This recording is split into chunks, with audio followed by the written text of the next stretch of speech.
नमस्कारम मित्रों, 9 दिसंबर 2009 को केरल हाईकोर्ट के द्वारा एक जजमेंट आता है शहंशाह versus state of Kerala case में।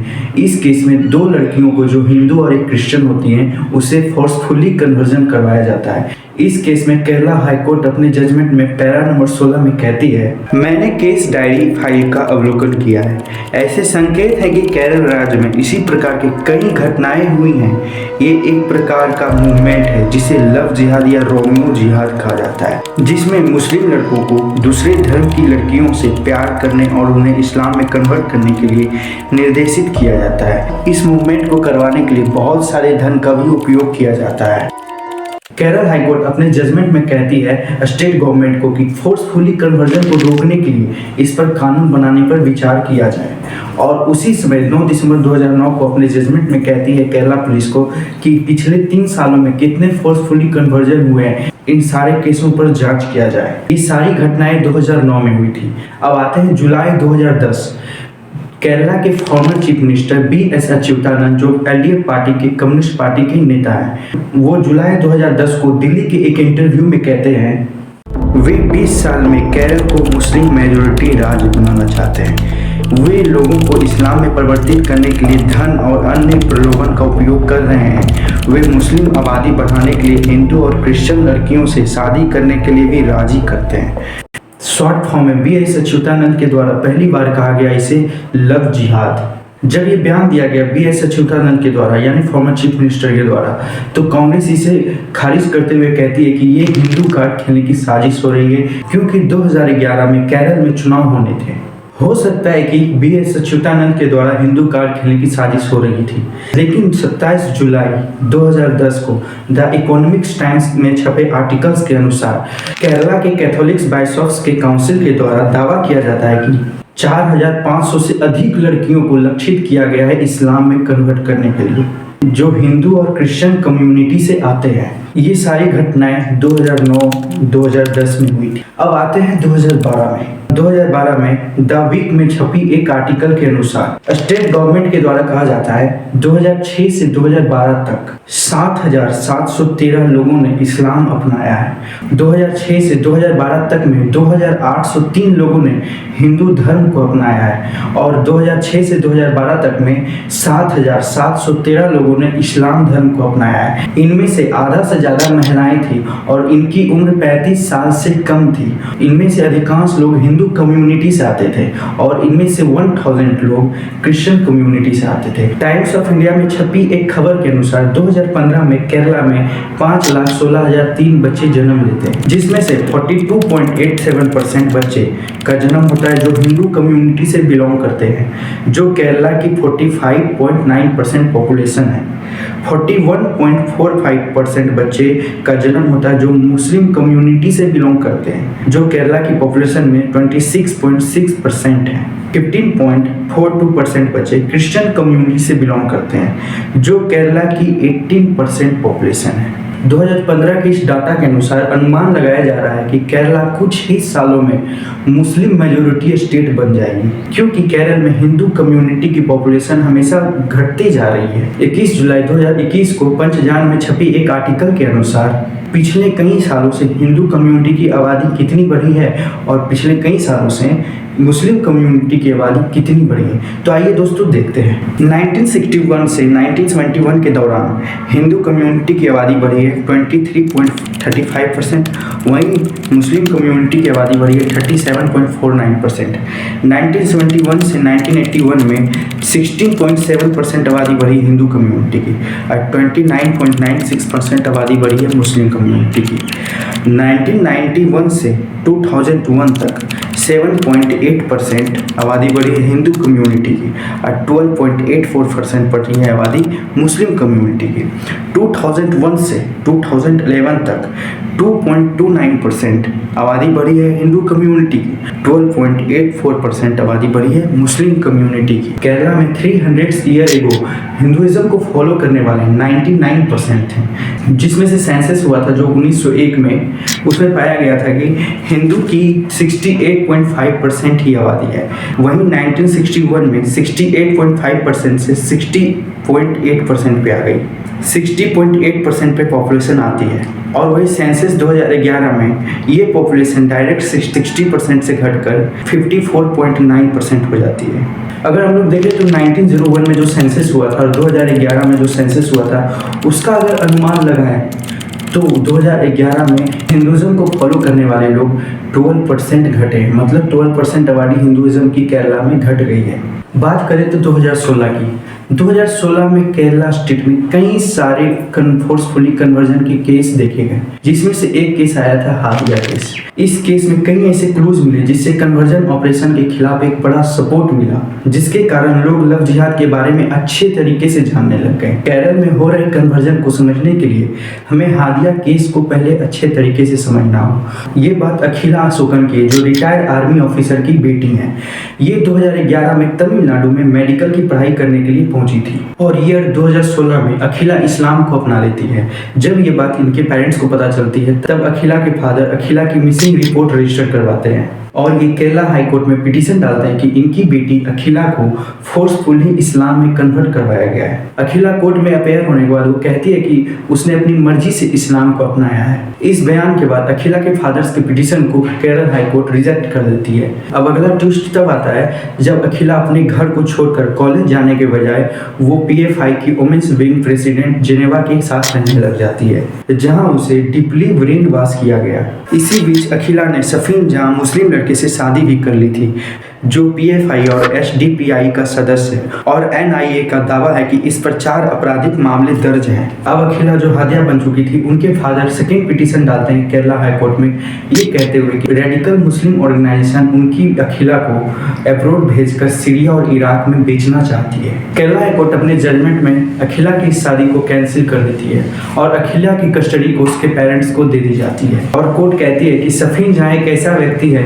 जिसे अखिला से शादी कर उसे भारत से बाहर एक्सपोर्ट करने के लिए टास्क असाइन किया हुआ है। केरला हाई कोर्ट के जजमेंट के बाद सफीन जहां केरला हाई कोर्ट को चैलेंज करने के लिए सुप्रीम कोर्ट पहुंचता है। सुप्रीम कोर्ट में अखिला कहती है कि वो इस्लाम को अपनाना जारी रखना चाहती है और अपने पति के साथ रहना चाहती है और मेडिकल इंटर्नशिप को पूरा करना चाहती है। सुप्रीम कोर्ट कई हियरिंग्स के बाद हादिया के मैरिज को रीस्टोर कर देती है, ये कहते हुए कि हादिया 24 साल की है, वो अपना डिसीजन खुद ले सकती है, कोर्ट उसे फोर्स नहीं कर सकती। NIA कहती है कि सफीन जहां ISIS के 2 मेंबर्स के साथ उसके संबंध थे। सबसे ट्विस्ट वाली बात यह है कि PFI सफीन जहां की तरफ से 1 करोड़ रुपए खर्च करती है इस केस को जिताने के लिए। जी न्यूज के द्वारा जब अखिला के पिता से पूछा गया, उन्होंने कहा कि इसलिए कमजोर पड़ गया क्योंकि PFI और कई मुस्लिम ऑर्गेनाइजेशंस देश के बड़े बड़े वकीलों को हायर कर रहे थे। कपिल सिब्बल जैसे वकील को हायर करके ये केस लड़वा रहे थे। ये सवाल उठता है, घरेलू मामले के केस में PFI क्यों आगे आकर सफीन जहां का मदद करती है? ये एक बहुत ही बड़ा सवाल है। ऐसे इस तरह के बहुत सारे केस हैं, तो कुछ केसों पे हम लोग नजर डालते हैं।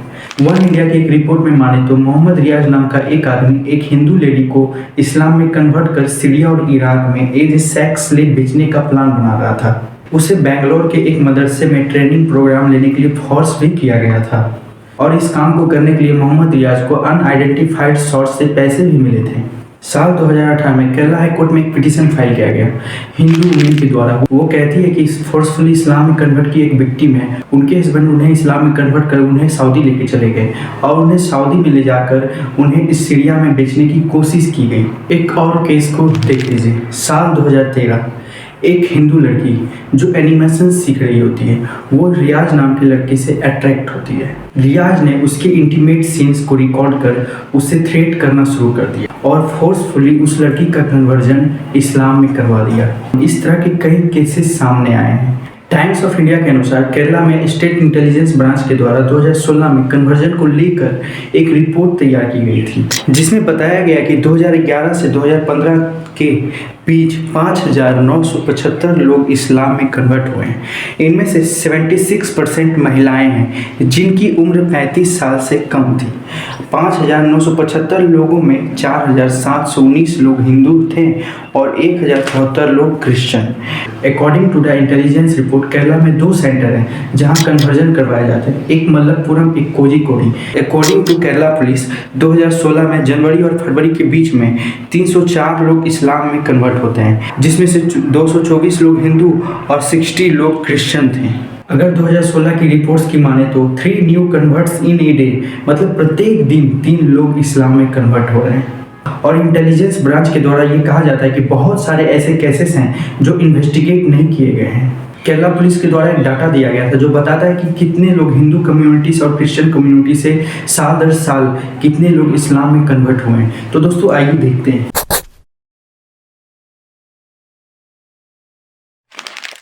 ये ध्यान देने वाली बात है कि ये मात्र 5 सालों का डाटा है। और अगर हम लोग पहले की डाटा को देखें जो स्टेट गवर्नमेंट के द्वारा दिया गया था, उसमें बताया गया था कि 2005 से 2012 तक में 7,713 लोग इस्लाम में कन्वर्ट हुए हैं। और ये डाटा को देखें जो इंटेलिजेंस ब्रांच के द्वारा दिया गया है, उसमें बताया गया है कि 2011 से 2015 तक में 5,975 लोग इस्लाम में कन्वर्ट हुए। अगर हम ये दोनों को जोड़ें तो क्या होगा, ये कमेंट करके आप जरूर बताइएगा दोस्तों। और ऐसे बहुत सारे केसेस हैं जो आइडेंटिफाइड नहीं किया गया है। केरला पुलिस के अनुसार कई ऐसे इस्लामिक ऑर्गेनाइजेशन थे जो कन्वर्जन पर काम करते थे, जैसे niche of truth, peace education foundation, Zakir Naik Islamic research foundation, PFI, Sathya सारणी ट्रस्ट। 11 अगस्त 2016 को केरला पुलिस सत्य सारणी के 2 वॉलंटियर्स को अरेस्ट करती है, एक सीना फरजाना और एक नासिर। ये दोनों 21 साल की लड़की को फोर्सफुली इस्लाम में कन्वर्जन कराने की कोशिश करते हैं और उस लड़की को यमन भेजने का प्लान बना रहे थे। ऐसे ही ऑर्गेनाइजेशन और ऐसे ही ट्रस्ट कन्वर्जन का काम करते हैं। दोस्तों हैरत की बात तो तब होती है इस तरह के ऑर्गेनाइजेशन और ट्रस्ट को PFI जैसे ऑर्गेनाइजेशन को कंपेयर करते हैं बजरंग दल से। अब आइए जानते हैं PFI के बारे में, कैसे केरला में हिंदू और क्रिश्चियन कम्युनिटी की लड़कियों को टारगेट किया जाता था इस्लाम में कन्वर्जन करने के लिए। इसके लिए इंडिया टुडे स्टिंग ऑपरेशन चलाती है, ऑपरेशन कन्वर्जन फैक्ट्री। इसमें अंडर कवर जर्नलिस्ट के द्वारा वीडियो बनाया जाता है। इस वीडियो के डिस्क्रिप्शन बॉक्स में इस वीडियो का लिंक मिल जाएगा। इस स्टिंग ऑपरेशन में PFI की ओमेस मिंग की नेशनल प्रेसिडेंट जेनेवा का वीडियो बनाया जाता है। कन्वर्जन का क्या प्रोसीजर होता है? कन्वर्शन नाम पर लिखना ये तो ठीक नहीं हो जाएगा, क्योंकि उधर पूरा कन्वर्शन नाम तो सुनने से प्यार को गुस्सा आ जाएगा। ओके। कन्वर्शन नाम पर नहीं करना है, सेंटर का नाम दूसरा नाम पर। हमारे सत्यसारणी इंस्टीट्यूट का नाम पर कन्वर्शन सेंटर नहीं है, सत्यसारणी इंस्टीट्यूट है और चैरिटेबल ट्रस्ट है, उसी नाम पर हम शुरू करना है। Her confession only confirms what the NIA said in its dossier on the Popular Front of India. The dossier read, the PFI is running a religious conversion facilitation center called Satya Sarani. Although PFI claims that institution only provides knowledge on Islam, it functions as a religious conversion center. Islamic studies is just a facade. In reality, the PFI Satya Sarani, also called the Markazul Hidayah, is a full-time religious conversion center. Zainaba now explains the modus operandi for the conversion. Conversion नहीं है, हम legally नहीं declare कर रहे हैं, conversion centre नहीं है। Okay. एक एजुकेशन इंस्टीट्यूट है। तो फिर आप जो कन्वर्जन वहाँ सत्य सारणी में होता है या जो लोग रहते हैं, जी, मान लीजिए वो कभी बाहर जाके बोल दें किसी को, नहीं, उसका चांस कम नहीं है। क्यों? क्योंकि वो लोग इतना इस्लाम कबूल करने के बाद बाहर जाना है। इससे ये पता चलता है कि PFI और कई संगठन, कई ऑर्गेनाइजेशन कन्वर्जन करवाने के लिए हेल्प कर रहे थे। अब आइए केरल की थोड़ा पॉलिटिक्स को समझें। किसी भी राज्य की पॉलिटिक्स को ही समझना सबसे ज़्यादा जरूरी होता है, क्योंकि किसी भी राज्य में अगर कुछ भी होता है तो पहले उस राज्य की स्टेट गवर्नमेंट ही जिम्मेदार होती है। पूरे केरल में 140 कॉन्स्टिट्यूएंसीज है, यानी विधानसभा क्षेत्र है। 1970 के चुनाव में पूरे केरला में सभी पार्टीज मिलकर 2 पार्टीज में बंट जाती है, अलायंस करके 2 पार्टीज बन जाती है, एक LDF और UDF। ये इंडिया का पहला स्टेट है जहां पर अलायंस होकर चुनाव हुआ था 1970 में। LDF मतलब लेफ्ट डेमोक्रेटिक फ्रंट और UDF मतलब यूनाइटेड डेमोक्रेटिक फ्रंट, जिसे हम लोग नेशनल लेवल पर UPA के नाम से जानते हैं, यानी कांग्रेस। और LDF हो गया कम्युनिस्ट पार्टी। 2016 से LDF की ही गवर्नमेंट है प्रेजेंट टाइम में। बीजेपी 2016 के चुनाव में पूरे केरला में 140 कॉन्स्टिट्यूएंसीज में 1 सीट जीतती है और 2021 के चुनाव में 0 सीट पर ही सिमट जाती है। अभी एलडीएफ पार्टी के यानी कम्युनिस्ट पार्टी के पिनाराई विजयन केरला के चीफ मिनिस्टर हैं। 2013 इस समय यूडीएफ की गवर्नमेंट थी केरला में यानी कांग्रेस की। 14 जून 2013 को इंडियन मुस्लिम लीग की अध्यक्षता वाले स्टेट गवर्नमेंट के लोकल एडमिनिस्ट्रेशन डिपार्टमेंट के द्वारा सभी अंडर एज मैरिज को रजिस्ट्रेशन के लिए अलाउ कर देती है, यानी कि all under age marriage legalised in Kerala. जब इसके खिलाफ आवाज उठने लगी, लोग प्रदर्शन करने लगे, तो केरला के फॉर्मर चीफ मिनिस्टर ओमन चांडी कहते हैं उस समय ये लोकप्रिय मांग के कारण ये जरूरी हो गया था। आइए जानते हैं दोस्तों कि केरला में क्यों अंडर एज मैरिज को लीगलाइज किया गया था। अकॉर्डिंग टू बाल विकास योजना अकेले 2012 में मलप्पुरम डिस्ट्रिक्ट में 13 से 18 वर्ष की आयु की 3400 लड़कियों की शादी हुई, जिनमें से 2800 मुस्लिम कम्युनिटी और दूसरे कम्युनिटी से थे। अब यही नहीं, केरला गवर्नमेंट इसके प्रति जागरूक थोड़ा सा भी नहीं थी, क्योंकि ये घटना 2002 में भी हो चुकी थी। अगर केरला गवर्नमेंट जागरूक रहती तो ये घटनाएं इसे लीगलाइज करने की कोई ऑप्शन लोकप्रिय मांग नहीं होती। अकॉर्डिंग टू गल्फ न्यूज 26 जनवरी 2002 में एक आर्टिकल के अनुसार उत्तरी केरल के जिलों में बाल विवाह बड़े पैमाने पर होती थी और मुस्लिम मेजोरिटी क्षेत्र इसमें सबसे ऊपर है। गल्फ न्यूज के द्वारा एक डाटा दिया गया, हर जिले पॉपुलेशन कितने बाल विवाह हो रहे थे। 36% मलप्पुरम में, 19% कन्नौर में, 18% कसरगोडे में, 14% कोझिकोडे, 10% पलक्कड़। ये डाटा 2002 की थी और 2013 में बाल विवाह की रजिस्ट्रेशन को अलाउ कर दिया जाता है, यानी कि 10 सालों में इसे रोकने की बजाय 2013 में इसे लीगलाइज्ड कर दिया जाता है। अब आगे और देखिए कैसे नेता लोग हमारे देश के भविष्य के साथ खेलते हैं। 15 मार्च 2006 को केरल के असेंबली में एक प्रस्ताव पारित की जाती है। इस प्रस्ताव में कोयम्बटूर विस्फोट के मुख्य आरोपी अब्दुल नासिर मदनी को छोड़ने की मांग की जाती है, मानवीय अधिकार पर रिहा करने की मांग की जाती है। और तो और इस प्रस्ताव को पारित करने में पूरी असेंबली सहयोग करती है। माना जाता है कि इस प्रस्ताव को पारित करने में पूरी असेंबली इसलिए सहयोग करती है क्योंकि उस समय चुनाव होने थे। इस चुनाव में एक पक्ष को खुश करने के लिए ये प्रस्ताव पारित किया जाता है। कोयम्बटूर ब्लास्ट 2002 में हुआ था और इस ब्लास्ट में 59 लोग मारे गए थे और 200 लोग घायल हो गए थे। क्या मात्र 4 सालों में कांग्रेस और कम्युनिस्ट पार्टी के लोग भूल गए थे कि कितने लोग मारे गए और कितने लोग घायल हुए। Second largest church, eastern Catholic church in the world. 2020 में इस चर्च के द्वारा कहा जाता है कि 21 लोगों को इस्लाम में कन्वर्ट कराने के बाद ISIS में शामिल करवाया गया है, जिसमें से आधे लोग क्रिश्चियन कम्युनिटी से थे। और चर्च के द्वारा कहा जाता है कि लव जिहाद कोई इमेजिनेशन नहीं है, ये रियलिटी है। चीफ मिनिस्टर पिनाराई विजयन के द्वारा कहा जाता है कि 2019 तक में ISIS में शामिल होने वाले 100 मलयाल हैं, जिसमें से 5 लोग अन्य धर्मों से इस्लाम में परिवर्तित होने के बाद ISIS में शामिल हुए हैं। 2016 में NIA के द्वारा चार्जशीट दाखिल की जाती है, जिसमें NIA बताती है कि 21 लोगों का ग्रुप केरला से अफगानिस्तान जाती है ISIS में शामिल होने के लिए। इन्हीं 21 लोगों में निमिषा नाम की लड़की थी जो हिंदू परिवार से बिलोंग करती थी। ईस्ट कोस्ट के मुताबिक 7 भारतीय महिलाओं को अफगानिस्तान सिक्योरिटी एजेंसी के द्वारा नवंबर 2019 को अरेस्ट किया जाता है। इन्हीं 7 लड़कियों में निमिषा नाम की भी लड़की थी। कैम्ब्रिज यूनिवर्सिटी प्रेस के अनुसार 550 से ज्यादा वेस्टर्न वुमेन सीरिया और इराक जाकर ISIS में शामिल हो गई हैं। इंटेलिजेंस ब्यूरो के ऑफिशियल ने बताया कि क्यों ये लोग कन्वर्टेड वुमेन की ज्यादा डिमांड करते हैं। इसके 2 रीजन है। एक है कि ISIS में कन्वर्टेड वुमेन को सेक्स स्लेव की तरह यूज किया जाता है, उन्हें बेबी प्रोड्यूसिंग मशीन की तरह रखा जाता है। और दूसरी बात यह है कि कन्वर्टेड वुमेन रिलीजन के बारे में बहुत कम जानती है, इसलिए उसका ब्रेन वॉश करना और रेडिकल बनाना बहुत ही आसान होता है। इन सभी को रोकने के लिए एंटी कन्वर्जन लॉ लाया गया, यानी धर्मांतरण विरोधी कानून, जो एक धर्म से दूसरे धर्म में कन्वर्जन को, रिलीजियस कन्वर्जन को प्रतिबंधित करता है। ये एंटी कन्वर्जन लॉ है जिसे लागू किया गया है एज ए फेडरल लॉ। ये लॉ अल्जीरिया, भूटान, म्यांमार और नेपाल जैसे देशों में फेडरल लॉ है।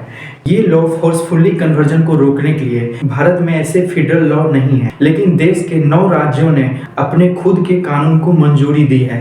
यानी कि भारत के 9 राज्यों में एंटी कन्वर्जन लॉ है, यानी फोर्सफुली कन्वर्जन आप नहीं करवा सकते। जैसे कि छत्तीसगढ़, गुजरात, हरियाणा, हिमाचल प्रदेश, झारखंड, कर्नाटका, मध्य प्रदेश, उड़ीसा, उत्तराखंड और उत्तर प्रदेश। अब दोस्तों ये सवाल उठता है कि केरला में ऐसा हो क्यों रहा है? क्योंकि केरला की लिटरेसी रेट अगर हम लोग देखें तो 97%। इतने ज़्यादा पढ़े लिखे लोग होने के बाद कन्वर्जन क्यों हो रहे हैं, फोर्सफुली कन्वर्जन क्यों करवाया जा रहा है? इसका एक ही रीज़न है, ब्रेन वॉश। आपके पढ़ाई से, आप कितने भी पढ़े लिखे क्यों ना हो, आपके पढ़ाई से कन्वर्जन को कोई मतलब नहीं है, क्योंकि वो लोग ब्रेन वॉश करते हैं। किसी इंसान का थिंकिंग तभी चेंज हो सकता है जब उस इंसान का EQ लेवल कम हो। अब EQ लेवल और IQ लेवल होता क्या है? IQ ये मेजर करता है आपकी क्षमता को, आप कैसे लर्न करते हैं और कैसे अप्लाई करते हैं। EQ ये मेजर करता है कि एक इंसान कैसे उस इमोशनल नॉलेज को अप्लाई करता है। दोनों में सिर्फ इमोशन का अंतर है। EQ मेनली 5 चीज़ों पर है: self awareness, self regulation, empathy, social skill, motivation. Directly ये कहा जा सकता है कि EQ लेवल जिस इंसान का कम है उस इंसान का ब्रेन वॉश करना बहुत ही आसान होता है। EQ और IQ में दोनों में एक अंतर और होता है। IQ में लिमिट होती है, ये एक उम्र के बाद घटता है, और EQ के बारे में खास बात यह है कि ये फ्लेक्सिबल होता है, ये उम्र के साथ बढ़ता रहता है। दोस्तों अगर आपको केरला के बारे में डिटेल से जानना है कि केरला में क्या क्या हुआ है, दोस्तों जो वीडियो में मैंने बताया है उसको अगर आप डिटेल से जानना चाहते हैं तो डिस्क्रिप्शन बॉक्स में लिंक है, आप जाकर देख सकते हैं। और इसी लिंक में उस सारे न्यूज़पेपर का लिंक मिल जाएगा जिस न्यूज़पेपर को मैं आपके सामने प्रेजेंट करके दिखा रहा हूँ। इसी मैटर पे एक मूवी बनी है, द केरला स्टोरी। उस मूवी को बहुत लोग कह रहे हैं प्रोपेगेंडा है, एजेंडा है, फेक है, रियलिटी है, ये तय करना आपका काम है। ऐसे इस मूवी को वेस्ट बंगाल में बैन कर दिया गया है, तमिलनाडु में बैन कर दिया गया है। दोस्तों इसी तरह के वीडियोस को देखने के लिए इस चैनल को सब्सक्राइब करें, लाइक करें और इस वीडियो को शेयर करें ताकि लोग जान पाएं केरला के बारे में। दोस्तों मिलते हैं इसी तरह के वीडियोस के साथ फिर से। So thank you for watching दोस्तों। जय हिंद।